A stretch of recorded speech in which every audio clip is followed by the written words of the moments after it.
être de nouveau dans le ressenti, être à l'écoute du corps, c'est aussi des fois venir privilégier le corps au mental, au mouvement du mental, mais des fois le mental est tellement omniprésent que même si on a conscience des messages du corps, bah, y a une part de nous qui a du mal à lâcher prise et au repos, à considérer plutôt une approche... Ça agit dans les deux sens. Tu as le mental et le physique. Le physique peut entraîner le mental, peut justement calmer le mental, et le mental peut entraîner le physique. Donc en fait, c'est trouver l'équilibre entre les deux. Bah oui, mais à condition de savoir, le mental, il s'est réveillé par quoi? Qu'est-ce qui a fait en sorte que tu t'es dit, allez, parce que est-ce que ça t'a vraiment boosté énergétiquement? Ou est-ce que c'est un effort mental qui a fait que tu as tenu jusqu'au bout, auquel cas tu étais peut-être content d'avoir fini, et là du coup c'est positif parce que tu ressors quand même avec quelque chose d'agréable pour toi, mais il s'est passé quoi? Ah bah bien sûr que c'est agréable. Si c'était une torture, je le ferais pas, hein. Je suis quand même pas maso. Ouais, mais des fois on est bon hein, pour se faire du mal quelque part, enfin pour aller toujours explorer ses limites, mais même quand notre corps nous dit le contraire en fait. Même parce qu'en fait il y a toujours cette relation croisée entre l'énergie et l'intensité qu'on met en œuvre et la récupération en arrière. Et si justement on dépasse nos capacités adaptatives, bah finalement notre corps ne pourra pas récupérer suffisamment pour pouvoir grandir de l'expérience.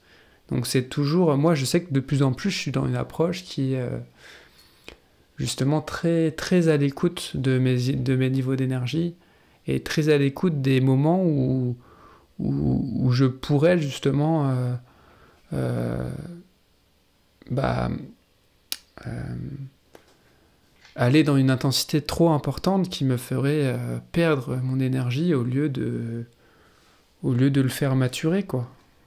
Donc le fait de me mettre en mouvement physique, ça me permet justement d'équilibrer ces énergies qui sont peut-être trop présentes seulement dans le mental, hein, et de faire circuler un surcroît d'énergie en fait. Ça, c'est sûr.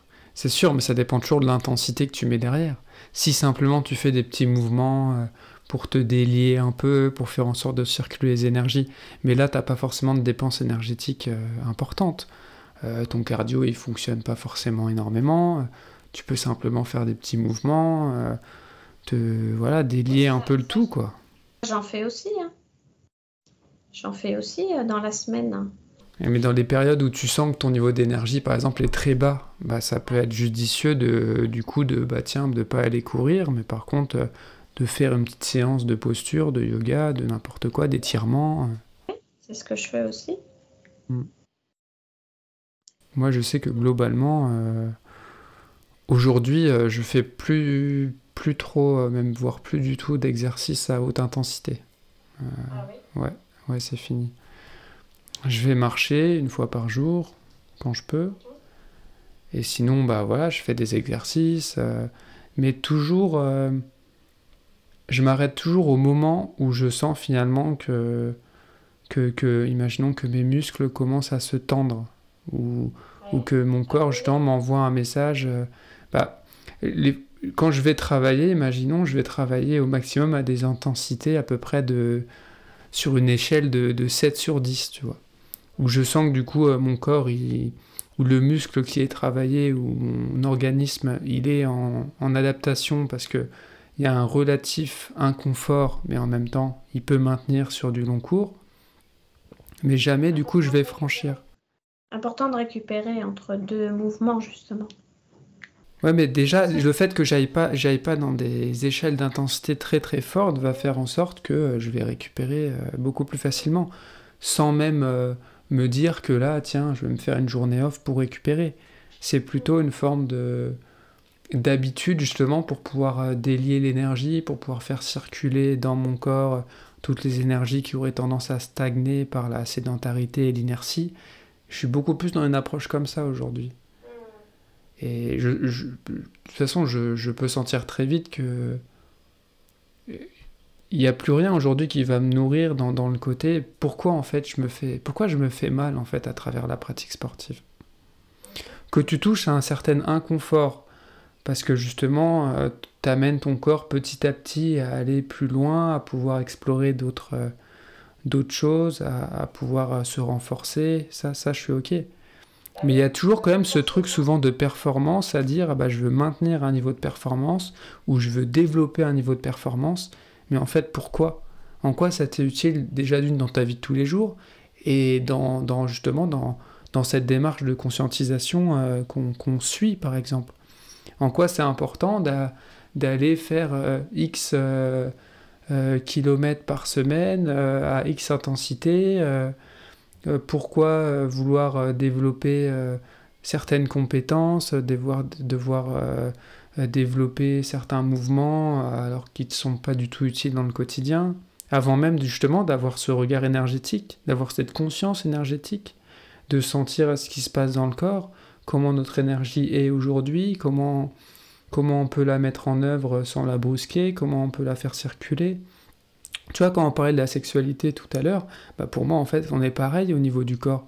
On est des handicapés, j'ai rien contre les handicapés, bien sûr, mais des handicapés du corps, quoi. C'était autre, hein, qui est peut-être mieux que celui qui est normal. Non, mais je dis qu'on est des handicapés dans le sens où on est des désadaptés complètement de notre rapport au corps. Mais tu vois, dans la sexualité, on le retrouve aussi justement dans nos pratiques physiques. Et c'est pour ça qu'on est toujours aussi dans une forme de réaction par rapport aux choses qui nous arrivent ou de projection, mais on n'est jamais dans une forme de moment présent ou de prévention ou simplement de faire les choses parce qu'elles sont justes sur le moment présent. On est toujours à divaguer à droite à gauche, à vouloir se créer des formes pour pouvoir nous motiver à avancer dans une direction, mais finalement, est-ce qu'elle est vraiment utile dans notre développement? Pas toujours.